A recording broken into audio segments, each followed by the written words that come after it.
marka ugu horeysa horta waa idin salaamaya dhamaantiin maamulka gobolka wasiirada Hirshabeelle iyo xildhibaanada ee halkan ku sugnaa taliyaasha ciidamada kala duwan kuwa hil walaal kuwa xoogga dalka iyo dhammaan qaybaha kala duwan ee ururada bulshada inta kadib waxaan aad ugu faraxsanahay runtii maanta inaan soo gaaro beledweyne waa waajib inaan soo gaarno sababtoo ah waa magaalada ugu weyn Hirshabeelle waana magaalo xadaaradeedu sareyso waa magaalo runtii marnaba aynaan muxuu ahaa moogaan karin ama jooharan joognaa ama xamar ama beledweyne intaasaan u dhaxaynaa kuwa kale dhaxda ah ayaguna waa tagi doonaa hadduu ilaahay yiraahdo tasiilaadka iyo markay noo saamaxaan inta waxa dheer runtii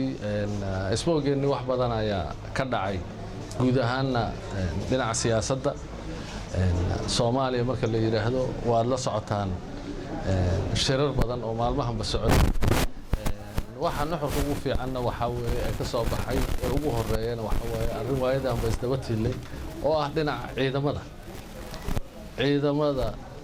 dawlad goboleedka Hirshabeelle waa ciidan yihiin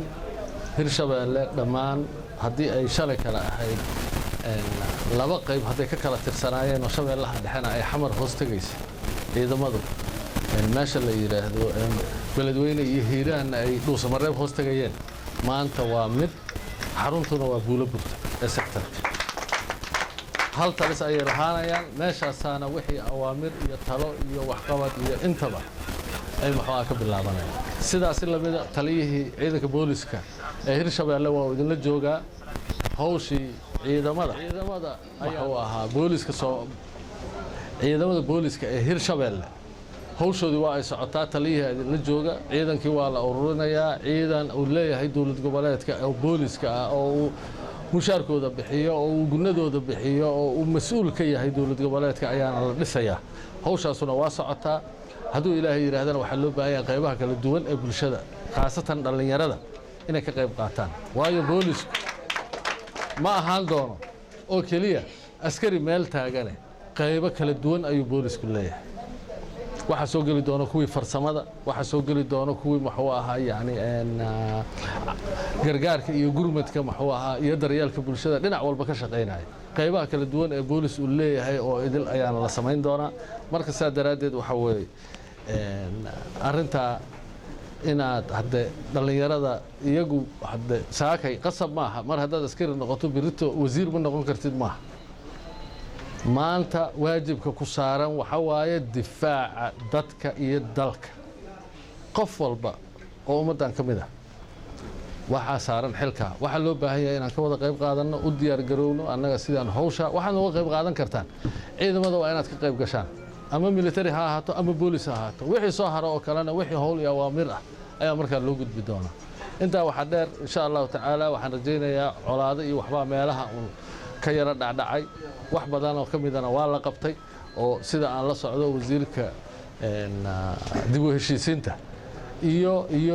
wasiiradii kale ee maxuu ahaa la yimid halkaan maxuu ahaa wasiirka biyaada iyo wasiirkii arrimaha gudaha intaba qayb xil ay qaateen wasiirku haddana maxuu ahaa waa uu sii waday hawshii kulli colaadii waa la joojiyay laakiin waxaan rabnaa in la dhameystiro dagaalku ma aha xabadda kaliya dagaalku waxa waaye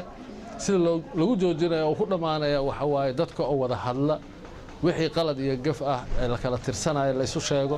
sidii loo wada noolaan lahaa dadkan waa dad wada dhashay ilaahana deegaan ku wada abuuray laakiin inay is ixtiraamaan inay is xurmeeyaan in nin walba gurigiisa iyo iridiisa lagu ixtiraamo ayaa muhiim ah insha Allah taala guriyaha marka la isku ixtiraamo leeyahayna dariska inuusan kala adeegan karin ma labada guri isku dhagan dabiya la'aanu haday jirto gurigan kale waa loo dooranaya cunna la'aanu haday jirto kadalika xanuun haduu jiro waa la isu gurmanaya laakiin guri walbana hadana waa la yaqaanaa يعني عدة دقن إيه المها كنول إيه حاسك كنول إيه أمده كنول مركز هذا رادد أنا وحواجب نقوله إن انكشف إنه لا وضع لنعبه وهير شبه اللوا labada dhinacba madaxweynahoodii aan ahay waxyaabaha ugu horeeya oo u socdana waxay tahay meeshaas sidii nabad dhaba looga dhalin lahaa dadkaana loo walaalayn lahaa insha allahu tacaala ammaankeedana loo sugo